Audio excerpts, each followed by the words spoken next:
Have mercy on me, have mercy on my soul.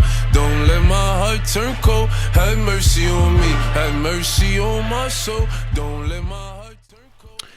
Welcome. I want to welcome you to yet another episode of the Unpopular Podcast. It's your boy Jalen. And one word that you hear a lot on this podcast, and you hear a lot these days, is value. What is valuable? Some things are more valuable to others. Some things are less valuable than others. Everything has value to something or someone. Everything on this earth has value. In the case of value, in the case of what we're talking about here, we're talking about value in terms of people to organizations. When we talk about somebody like LeBron James, let's say, LeBron James is valuable for the Lakers. But LeBron James is valuable for the NBA. He's the best player in the NBA. He's the most visible player in the NBA. He's the most recognizable player in the NBA. LeBron James has more value to the NBA than he does just for the Lakers. Then you look at somebody like Draymond Green. And I know I say his name a lot, but you look at someone like Draymond Green. Draymond Green has more value to the Warriors than he does to the NBA. Draymond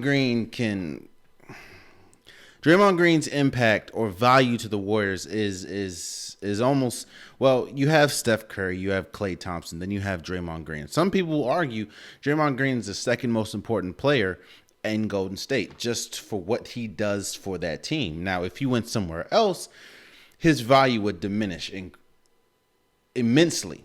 However, that does not take away from the value that Draymond Green has to Golden State. Now, to the NBA, that's a different story. As good as Draymond Green is, he can be here today and gone tomorrow, and we won't blink an eye. Why am I starting with this? Because yesterday, Patrick Mahomes signed the biggest contract in sports history, not just NFL, not NBA, not MLB, not NHL, not MLS. He signed the biggest contract in sports history, or it's an extension, but still, he signed a 10-year, $503 million extension. Why is that so significant? One, like I just said, it's the biggest contract in sports history. Now, when I first heard the news, or when I saw the news, of course, like everyone else, I was blown away. But then I got to thinking about it. You know, when I hear the biggest contract in sports history, who do I think that would go to? I would think it would probably go to a baseball player, seeing as though baseball doesn't have a salary cap. I would think if it didn't go to baseball, it'd probably go to a basketball player, since they're more visible, and the NBA is really good with promoting their players instead of their teams. But when I found out I think a football player would be the last person on my mind, seeing as how the money is handed out, how football is really strict on their salary cap. Seeing as though football has a salary cap, I would not have thought that a player from the NFL would sign the biggest contract in sports, not just NFL, not just football, sports history. But then I got to thinking about that value word. How valuable is Patrick Mahomes? Yes, we understand that Patrick Mahomes is going into his, I believe, his third or fourth season. But what has Patrick Mahomes accomplished? I think he became the youngest Super Bowl MVP. He won a Super Bowl.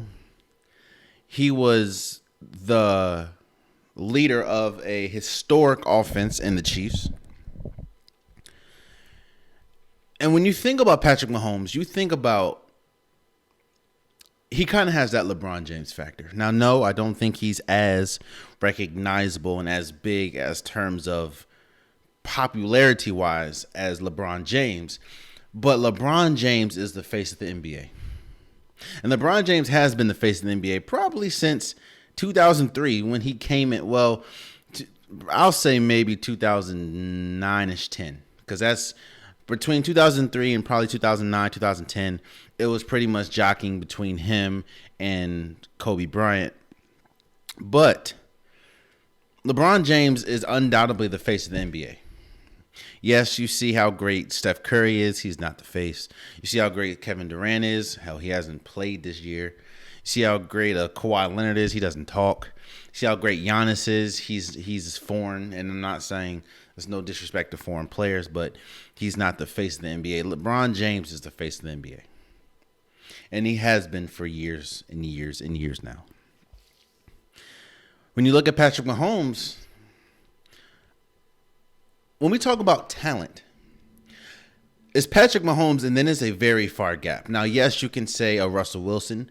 You can say Lamar Jackson. You can say, if we want to go outside of the quarterback realm, you can say Aaron Darnold. You can say a Von Miller. You can say a Saquon Barkley. I don't know. You can say a Odell Beckham, Julio, whoever you want to say. It's Patrick Mahomes, and then it's a very far gap between number one, which is Patrick, and number two, who is whoever you want to say. It's like people, when you hear the NFL these days, you know, you have your Tom Brady's, you have your Aaron Rodgers, you have Lamar Jackson, who's a young, you know, he was an MVP last year.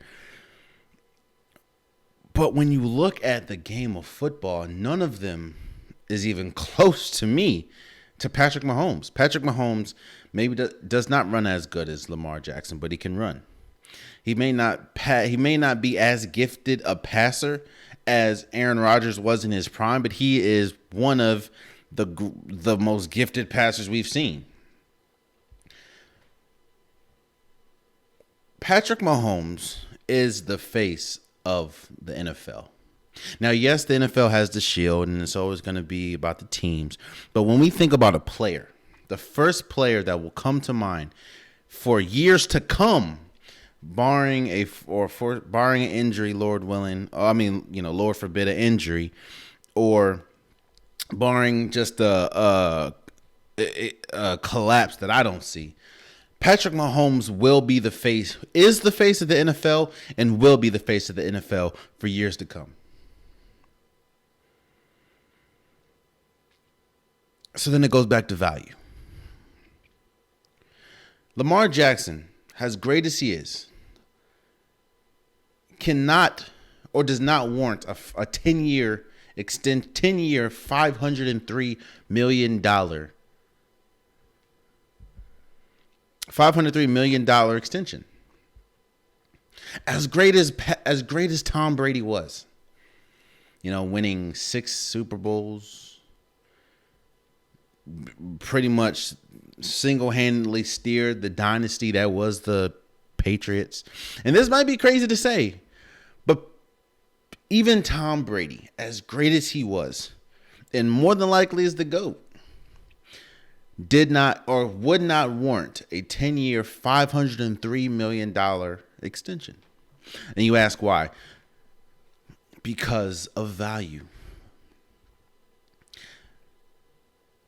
I think with Tom Brady has a little bit to do with Bill Belichick and how Patriots is more of a brand, even though we know how great Tom Brady was, but Patriots is more of a brand, more of a, a machine of, okay, it's more of a machine. Like, all right, you know what's going to happen. I'm great, this, that, and the third. But the Patriots is more like a machine. And while Tom Brady has value for the Patriots, Tom Brady, in his years and years of domination, was never as valuable to the NFL as Patrick Mahomes is right now. And I believe Patrick Mahomes will be for the foreseeable future. You see, they didn't give Patrick Mahomes this contract just because he is a great quarterback and a talented quarterback and a quarterback that can do things that we haven't seen before, and arguably just straight talent wise if he continues to ascend, could go down as the greatest quarterback ever. They did not give him a 10-year, $503 million extension just because of his talent. They gave it to him because of his value. Because of his value to the Chiefs, because of his value to the NFL, and because of his value to sports in general. When I think about sports right now, I think about, when we talk about top 10, right? When we think about top 10 recognizable people, of course you have LeBron James. You have Roger Federer. You have, and I'm not saying this in order, I'm just saying, you have Steph Curry. You have Messi. You have Ronaldo. You might be able to throw in a Giannis, maybe. Kevin Durant, maybe. But Patrick Mahomes will be on that list 10 times out of 10. Because Patrick Mahomes is electrifying. Patrick Mahomes wasn't a number one overall pick. He went to Texas Tech, but he didn't go to a major school like a Clemson or a Texas or Oklahoma or Notre Dame. He went to Texas Tech. The Bears could have got him, but they traded up to get Mitchell Trubisky. What I'm saying is this. One, congratulations to Patrick Mahomes for signing the biggest contract in sports history. But I don't want people to think that he only got this contract because of his talent. Because and don't get me wrong, and I'm not saying that to say he's not talented. I'm not saying that to say he's not he's not possibly one of the greatest talents we've ever seen, because that, from at least right now, it looks like that's the case. And I'm not saying that his talent doesn't garnish or doesn't attract a huge contract.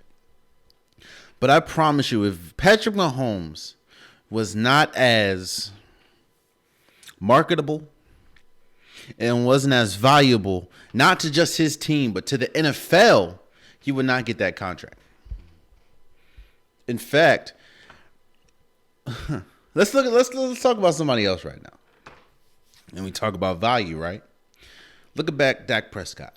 Dak Prescott has been fighting for a contract this entire offseason. Well, halfway through last season and this offseason. Value. Dak Prescott is incredibly valuable to the Cowboys. But is he valuable to the NFL? Not as much. Does Patrick Mahomes make those big plays? Does Dak Prescott make those big plays when it really counts? He's shown more times than not he can't. Or he hasn't shown that he could. More times than not. Patrick Mahomes has. Patrick Mahomes is I think the youngest Super Bowl MVP ever, I believe. Again, shouts out to Patrick Mahomes for signing the richest contract in sports history. And I'll remind you again, it is 10 years, $503 million. And last thing I'm going to say about that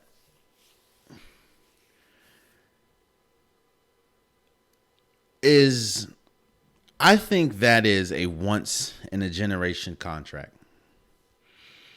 I don't think that there's not a player in the NFL right now that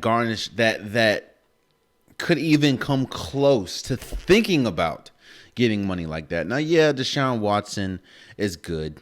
And Deshaun Watson and I think J.J. Watt had a funny back and forth on Twitter when they heard the news. But don't get it twisted. As much as I love Deshaun Watson, he does not He does not draw in a 10-year, $503 million contract.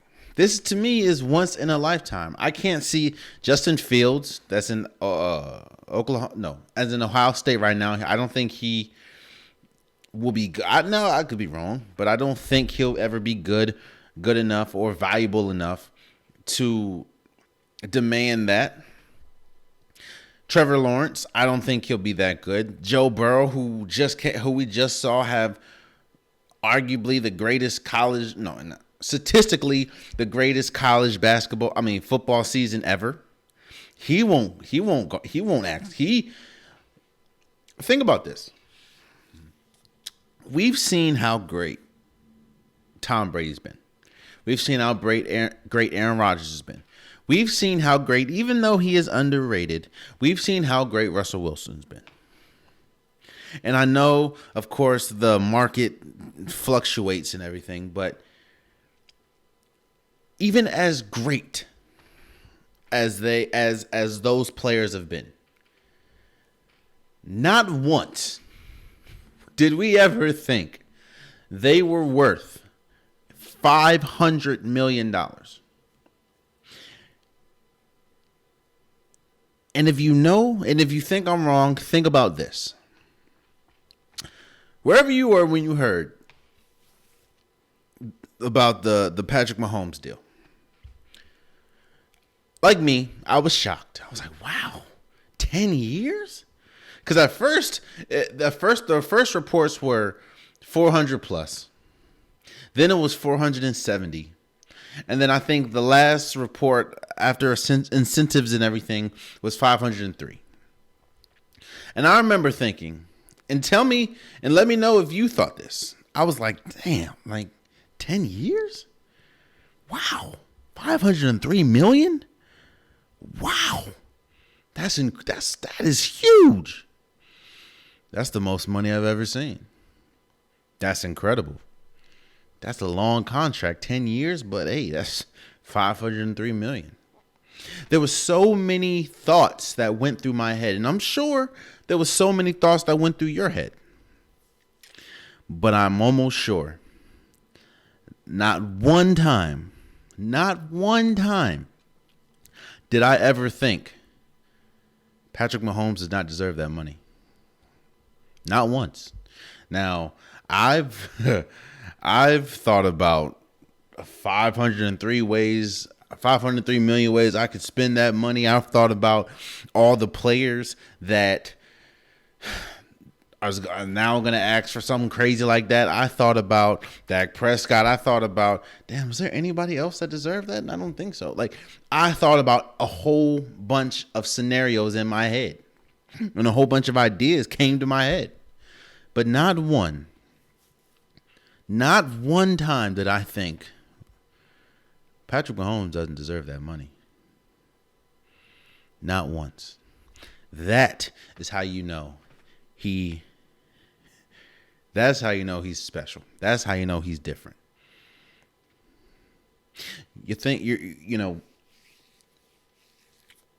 We remember when Cam came into the league, how dynamic and game changing he was. We remember when Michael Vick came into the league and how game changing and monumental he was. Hell, we remember when Aaron Rodgers came into the league. He had to play behind Brett Favre, but we remember Tom Brady had to play behind Drew Bledsoe. Patrick Mahomes had to play behind Alex Smith. What I'm saying is, not one time did I ever think yesterday, that Patrick Mahomes does not deserve this money. And ever since his ascension, I believe 2 years ago, when they lost in I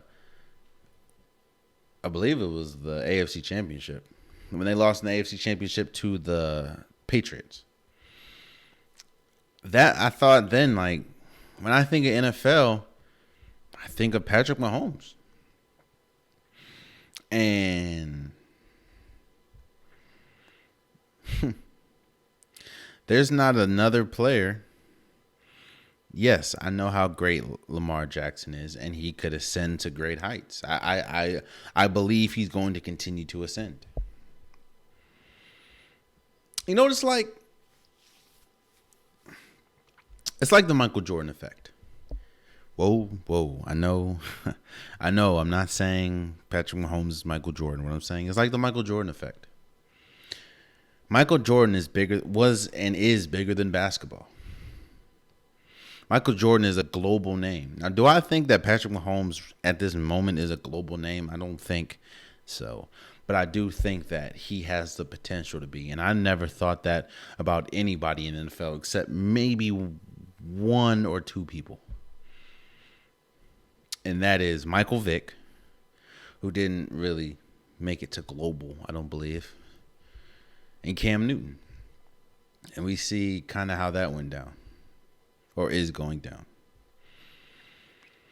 Patrick Mahomes, to me, has the potential to be global. Patrick Mahomes has the potential to be, popular-wise, bigger than most NBA players. And that's the NBA, which strives on their global reach.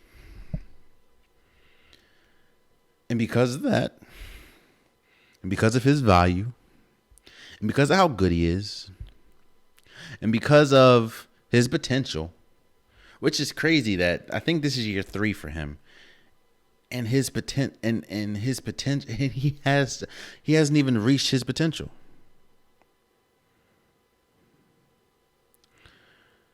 Because of all that, Patrick Mahomes signs, and rightfully so, deserves the biggest contract in sports history. So congratulations to you, Patrick Mahomes. And for people that forgot, that's 10 years, $503 million. Shouts out to you. Let me stick with football. Change is hard, right? Change is something that, especially when you've been doing something for a while, change is sometimes not welcome. But change sometimes, and a lot of times, change is needed. There are some times when change is so evident that it shouldn't be a second thought. There are times when change, when the climate doesn't allow or isn't receptive to change. There's sometimes when the climate is open to change. Change is good. Again, change is needed sometimes. This week, well, it's actually been longer than a week. This has been ongoing. For people that don't know, I'm a Washington Redskins fan. I'm from the DMV. I was born and raised in the DMV. I've been to multiple Washington Redskins games. I have Washington Redskins. I mean, I don't know, for the people that's watching on YouTube, you see the Robert Griffin III jersey behind me. I'm a Redskins fan. However, me being a fan, I understand. And it's hard for me sometimes to be okay with saying with saying the name Redskins, because we know the racial implications that it has on Native Americans. We are in a climate now that kind of demands change. You know, we see the Black Lives Matter movement. We see players and coaches getting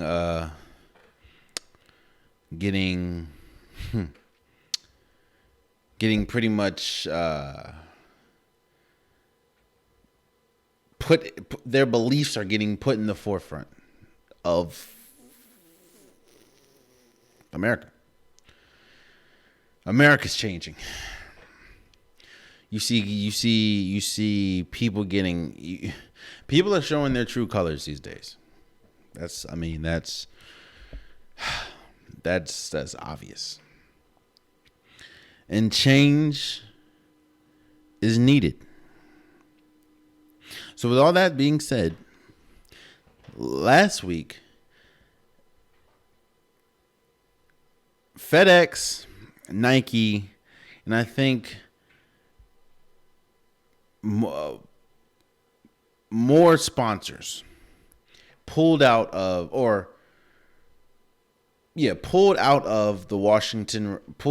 from the Washington Redskins, demanding that they change the name. You have majority owners looking to sell their stake in the team, and until Washington changes their name. Like I said, it's all about change. Some change is welcome. Some change needs to be forced. One thing about change, there's something that has to prompt it. Some people wake up one day and think, you know what, I need to change. And they change. Some people are a little more stubborn to change. One thing I'll say about billionaires upon billionaires, or not just billionaires, but people with money. One thing that will wake you up is when somebody affects said money. People have been demanding Daniel Snyder to change the name of the Washington football team for years and years now. And his reasoning for not changing is he's had this poll that's been in his back pocket that's saying that I believe 70% of Native Americans that he asks don't find the name Redskins offensive. And I always said to that, well, if there's 70% that aren't offended, there's still 30% that's offended. And that's a big, 30% is big. Yes, I can be a Washington fan and not support the team name, which I don't. Yes, I'll say Redskins because that's their name, but it would behoove me not to see change in that. Like Shannon Sharp said, I can't build a team and be the Maryland Negroes or the Maryland Caucasians. It just wouldn't fly. And because of the social climate that we're in right now, again, with the Black Lives Matter, with all the protests, with the stuff going on with Trump, with the stuff going on in general, and the fact that Daniel Snyder's money is getting affected when FedEx pulls out, which the Washington Redskins play at FedEx Field. So when FedEx pulls out, that is monumental. When Nike pulls out and takes all of your team logo and all of your team merchandise off of its site, that's monumental. When minor owners look to sell stock, that is major. And because of that, now they're saying that the name more than likely will be changed. If not before the season, more than likely within a year. And of course, they've thrown around names like the Red Tails, like the Red Wolves, like the Warriors or Red Wolverines or something. I don't care what it is, man. Again, for the people that are trying to hold on to this name, it's the Redskins. The Redskins have been here for years. It's been in my family for years. I will not let you forget. As much as I'm a Redskins fan, the Redskins were the last team in the NFL to allow African Americans. The Redskins is still a racist name. There are still people that are offended by the name Redskins. I can't start a team and be the Maryland Negroes, which is pretty much the same thing as Washington Redskins, just for Native Americans. So again, change is good. Change is needed. And it's about time that change for the Washington Redskins is coming. I don't know what the name will be. I personally like the Washington Warriors. I also like the Washington Red Tails due to the fact that you won't really have to completely change everything.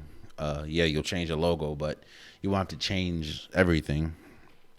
But I am happy as much as I'm a fan. I am happy that it's finally time, and it looks like this time Washington will be changing its name. So change is good. Change is definitely good. Let's move over to basketball. There's a couple things about basketball. So, of course, we knew that players, both in the NBA and in the WNBA, there's going to be players that will test positive for COVID. And because of that, you're seeing practice facilities like the Heat facility, like the Milwaukee Bucks facility. You're seeing facilities closed down. Or closed down because no. I think out of 137 WNBA players so far, I think 7 have tested positive.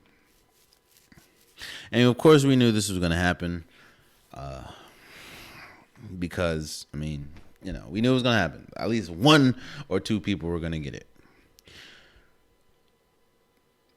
I'm saying this to say that teams, I know the WNBA is definitely starting to report to the bubble. There are players that are starting to report to the bubble, which means that it's gearing up time. Some people, it's gearing up time, man. I know the season starts, I believe, the 30th, the NBA season. I'm not 100% sure. I don't remember when the WNBA season starts, but I know that basketball is starting to come back. You see the Lakers are coming back to the practice facility. You see the videos LeBron James and the Lakers are posting. You see, who else? You see Portland has reported back. You see the Pelicans have reported back, and Zion looks good. Basketball is coming back, and I'm excited about it. Another story actually that came out was the NBA is in talks and kind of getting close to starting a second bubble for the teams, and I think that bubble will be in Chicago. And this is like a tournament for the teams that didn't make the bubble, or the bottom of the bottom or the bottom teams. You got Golden State, you have the Bulls, you have Cleveland. Those teams will be in that bubble playing against each other. Now, why are they doing this? I don't know. I guess they don't want those teams to feel excluded. They don't want, I don't know. But here, my feeling to the situation is this. Those teams, yes, I understand that some circumstances were different, like Golden State's circumstance. They were injured most of the year. But some circumstances are different than others, but you guys weren't good enough to be in the bubble, like Detroit's and the Clevelands and Chicago's and Golden State's. You weren't good enough to be in the bubble, so your all season starts now. Do what you gotta do. So not to mention, we still don't have this virus under control. So I wouldn't feel comfortable in starting a bubble and going into a bubble if I don't know the incentives of going to a second bubble, especially when the end outcome is not a championship. I understand teams going to this original bubble because you have an opportunity to win an NBA championship, which that should be most players' goal going into a season, to make it and win an NBA championship. I don't understand, except for wanting to play, but you can start a fun family pickup game. I don't understand the incentive of going into a bubble, going away from your family, risking potentially catching something for what? Now, again, I haven't read the incentives of if you do good in this second bubble or if they're even going to do the second bubble, but I don't agree with, or I'm not going to say agree. I would be cautious in joining a second bubble or being one of those 8 or 9 teams in that second bubble when you're just playing to play, in my opinion. Because you're not going to win an NBA championship. What is this, the NIT? Like, I don't understand it. I don't understand the cost. I don't understand the risk of doing this. And the ultimate goal is not an NBA championship. Again, I get the first bubble or the bubble that's in Orlando because those teams have the Lakers, the Clippers, the Bucks, the Rockets, like those teams have a shot at winning a championship. Golden State, Cleveland, Detroit, Chicago, these teams do not. So I understand, I guess you don't want teams to feel left out. But if you don't want teams to feel left out, then they should have played better. That's just my opinion, So, but even still, the NBA is still in talks and looking to start a second bubble for the lower teams. Now, again, I don't remember on the top of my head what the incentives are or what they're even playing for, but that's what's going on.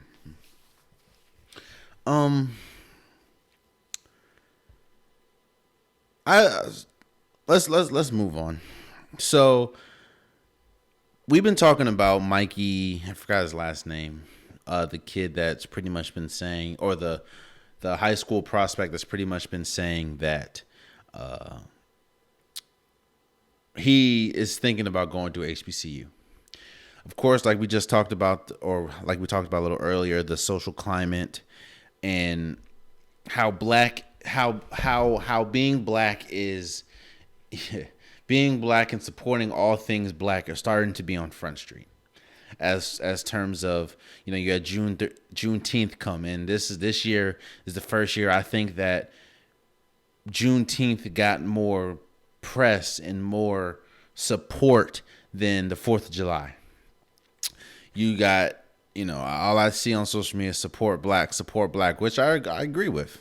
You have Black Lives Matter, and players especially African American players, are starting to take notice to the fact that we have to support each other. So when Mikey comes out and says, we don't need the coaches need us, the schools need us, and I've been thinking about going to HBCU for a while. My antennas went up as because for people that don't know, I went to a HBCU. I went to Voorhees College in South Carolina. It's a small HBCU, but an HBCU it still is. I played basketball for HBCU, Voorhees Tigers. I played basketball for 2 years. And traveling around, you go to schools like Benedict, you go to Allen, you go to Edward Waters, you go to Talladega. You go to these HBCUs and you see the culture that is HBCUs and how important they are, to society or to the college structure as a whole. And when I heard Mikey say, I've been considering going to HBCU, again, my antennas went up. But that was the first ball drop. The second ball drop was when Makur Maker, the brother of Thon Maker, who plays for the Detroit Pistons, I believe, right now. Makur Maker, who is a 5-star athlete, 5-star recruit, was recruited by teams like Duke and North Carolina and Kentucky and Texas and UCLA and Oregon and all these top schools. He decides to go to HBCU, Howard University, which I believe this is the highest recruited player Howard has ever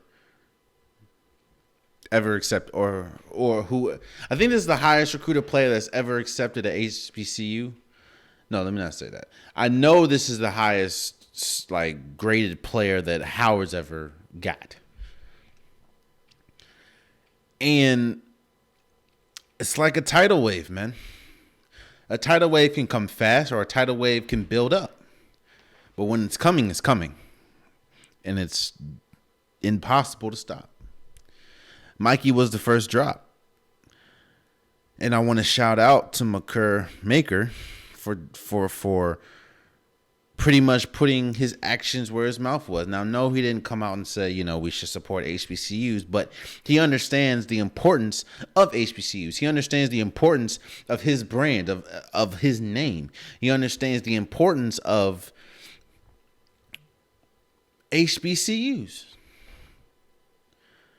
And the fact that he, being a 5-star recruit, 5-star athlete, shows it's like the dominoes. When you line them up and you drop one and they all fall, that's how it's gonna be. Now, no, I don't think that all players are going to choose HBCUs. I mean, of course, you still got some people that want to go to the big names, which I completely agree. There's some players that's going to choose the G League route. And I completely understand. A player knows his own route, and you go the route that you want to go. But I want to commend Makur Maker for choosing to go to a HBCU, and how this is monumental, not just for college basketball, but for HBCUs in particular. Because one thing that I know is HBCUs fight tooth and nail for funding.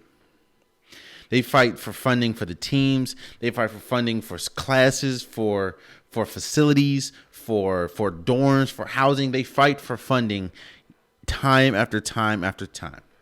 If you go to a HBCU, I don't know how this is with PWIs because I didn't go, but I know HBCUs, I don't know how many emails I get asking for me to give back to my alumni or give back to my school and donate because they need the money. So the fact that you now drawing in kids that you before wouldn't be able to, now you're probably going to start getting the funding, which means your recruiting is going to be able to go up. Now that a recruiter is going to look at, hey, Makur Maker went, and he was a 5-star athlete. Now, no, I understand the competition might not be as good, but that can always change with more players and more recruiting. What happens if you start getting more 5-star athletes and 4-star athletes and even 3-star athletes? What happens if you get players to decommit from a major blue blood school like a Duke and then go to a, I don't know, FAMU, or go to a Howard, or go to a Hampton? It's like you see a tidal wave coming. You can either be blind and think you don't see it, or I'm not going to say you can either be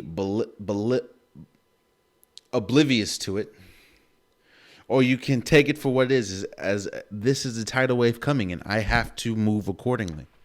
This is a tidal wave. And again, I want to say congratulations, Makur Maker, for going to Howard, or for choosing Howard, because that's again, it might be a popular choice now, as far as, with the social climate. It might be popular now, but it's still your livelihood, and it's still hard doing. And I want to shout him out for doing it. And shout out for all the kids and all the athletes that's going to do this moving forward. Again, Makur Maker doesn't understand, or he probably does understand, which is probably one reason why he did it. But this is huge. This is huge, man. And I'm excited to see what's going to happen to that. With that, I'm excited to see. And on the other hand, one story that happened a couple weeks ago, I didn't report on it, or I didn't talk about it because I wanted to get more information, is Imani Bates, who I believe is the number one prospect going into next year, or going into in 2 years, I believe. He chooses Michigan State University. Now, the biggest, the story isn't him choosing Michigan State University. The story is, will he play for Michigan State University? Because if it's, when he is eligible, when he's eligible, when I think in about a year is when the NBA will be able to, like they used to do, or like they used to be able to do, choose players directly from high school. I think right in time for Bates to be a senior, and he's already a top ranked player now. So if he does go to Michigan State, shouts out to you. And shouts out to Michigan State. Nothing against them. Shouts out. But if he, but I think I'm curious to see, will he go to Michigan State? I see one thing that you see with the Bates situation and Makur Maker is the NCAA is losing control. And when I say losing control, it's not. It's not completely done. But players nowadays, and players are starting to realize that they have the power. It used to be, I have to go to a blue blood. I have to go to a UC. I have to go to college and try to make it to March so everyone's looking. Because if I don't, I'm not going to get a high draft pick. But you think that Makur Maker, already being a 5-star athlete, you think that, yeah, he's not playing against some of the top ranked talent, but you think he's not going to get looks, even, or NBA looks? You think they're just going to forget how good he is because the talent he plays might not be up to his caliber? What I'm saying is NCAA is crumble, is their stranglehold on the minds of kids is crumbling. Kids now are bigger than the universities they're coming into. And I think that you're starting to notice that they're starting to pass bills allowing players to get compensated for their likelihood or their name, which should have been happened. But the NCAA, if they don't adjust with the time, they will die. And when I say die, I'm not saying completely just go away, or I'm not saying completely shut down. I'm saying die as they will stop getting top-ranked kids. Top-ranked kids will start going to HBCUs, which is still in the NCAA, but you know what I mean. Top-ranked kids will start going to the G League. Top-ranked kids will start going straight to the NBA in a few years. Top-ranked kids will start going overseas. They understand that with the power of social media, with the power of their name, with the power of hoop mixtapes, with the power of word of mouth, they are bigger than universities. And if you think that there are students and there are players that are not bigger than universities, or aren't you think that the universities are bigger than them? Think about Zion Williamson. I'm not saying he was bigger than Duke, but Zion Zion had a cult following before he even went to Duke.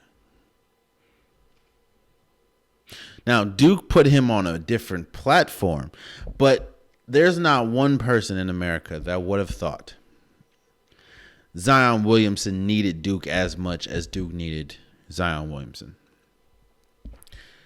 The tides are changing. And for people that think social media isn't that big. Ask Cam Newton why he continued to put videos out about him working out. Yes, I understand it has to do with COVID and everything, but ask Cam Newton why he kept putting videos on social media. Ask all these athletes and players why they're starting Twitches, or why most of these players are starting YouTube channels, because they understand the power of their voice, they understand the power of their platform, and they understand the power of social media and visibility. The NCAA needs, and I mean needs, to get on track. If not, you're going to lose these kids, and your stranglehold on the minds of their kids, or on the minds of these, on the minds of these kids, and your stranglehold on their future will start to diminish. Hell, I don't think it's that strong anymore, but it's not. I'm out of college, man. I graduated 2016, so again, shouts out to Makur Maker for being such a pivotal piece in this flood that is HBCUs, and support for the HBCUs that I believe is coming. You know, kids like a Makur Maker, like Mikey, like other top ranked players considering or even going to HBCUs. It's going to start movements, man. There's a movement that's already started. And it's all this, like I said, it's a tidal wave, man. It's going to pick up steam. And I'm interested to see what happens with Bates, Imani Bates.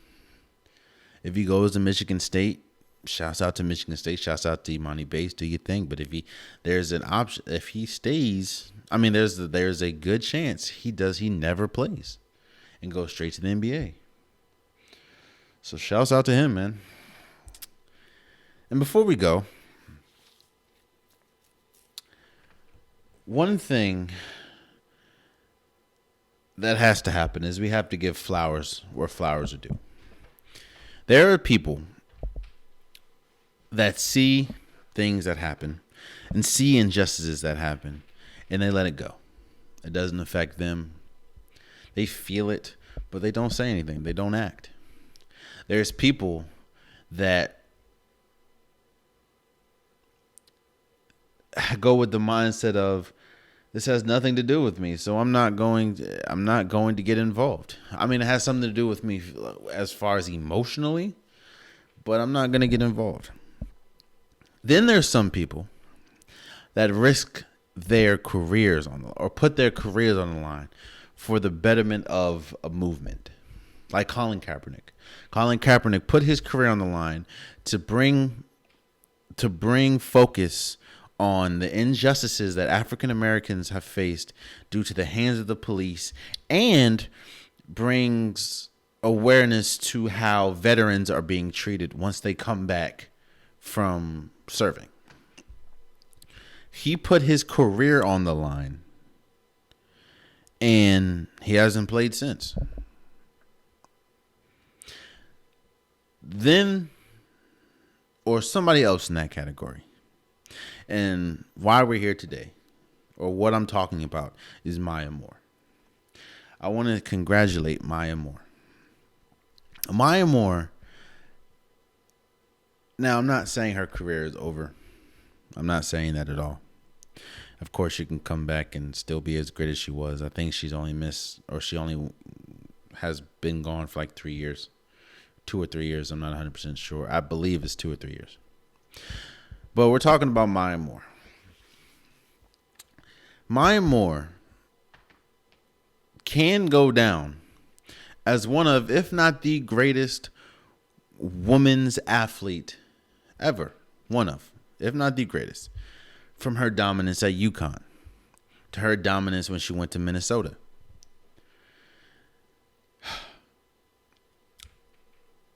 She stepped away from the game to fight the injustices that African Americans are facing in the court system, and how time and time again, innocent African Americans are being sent to jail due to their representation might not be as strong, due to the fact that the court systems already have a stigma that they think that African Americans carry, and a lot of people slip through the cracks, and as unfortunate as it is. And one of those people were Jonathan Irons. And Maya Moore said, "Let me put my career aside so I can focus on trying to help Mr. Irons get released from jail." And after I think 2 or 3 years, this finally happened. Jonathan Irons finally walked out of jail.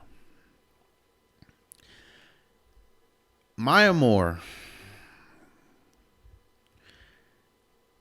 is so important to basketball. And she's more important to basketball for what she did off the court than she has done on. The fact that she has put her career aside to help fight a fight that needs to be fought is so commendable. Maya Moore was already a Hall of Famer. As in, if she, of course, she's not a Hall of Famer, but if she were to retire, she's easily first ballot Hall of Famer. But from her accolades, she's already a Hall of Famer. She didn't need to do anything else. And she maybe still has years and years and years of dominance left in her. But the fact that she put her career aside to help somebody else shows just how powerful she is. So I want to shout out Maya Moore for being an inspiration to everybody, not just African Americans, not just women, not just athletes. She is an inspiration to everybody. And Maya Moore, I want to thank you for being an inspiration, for putting your career aside to help others. Is she going to go back to WNBA? I don't know. But I know she doesn't have to. And her name already is monumental. And her name already is in the Mount Rushmore of basketball. Not just because of what she's done on the court, but what she's done off. And there you have it.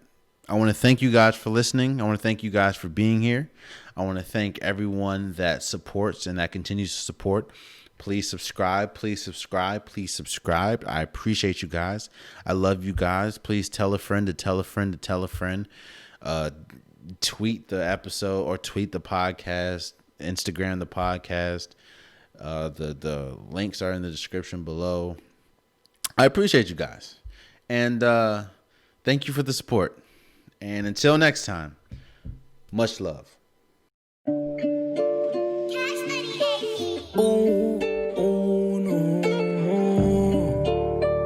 that little top shop, posted in front of the trap, selling dope till the sun come down. Take a fuck nigga right off the map. When I hit him with this whole 100 round. Young jock in the club with my clock. You wanna play it, then this bitch going down. We ain't hesitating, bullies get the blazing. I'ma lay him down like he in a lounge. Walk him down, walk him down, walk him down, walk him down, walk him down, walk him down, walk him down, walk him down. Walk down on them in Balenciaga Ronalds. My blood sliming nigga out just like an anaconda. You go against me, then you fuck just like a used condom. I roll them up and then I smoke them like some good guns. Hey, still doing drive-bys, but I wanna walk them. If I can't find them, you know I'm gonna stalk them. Cause tape up on the scene, I had to white talk them. Running from my gun, but my bullets had to hold them. Posted in front of the trap, selling dope till the sun come down. Take a fuck nigga right off the map. When I hit him with this whole 100 round. Young jock in the club with my clock. You wanna play and then this bitch going down. We ain't hesitating, bullies get the blazing.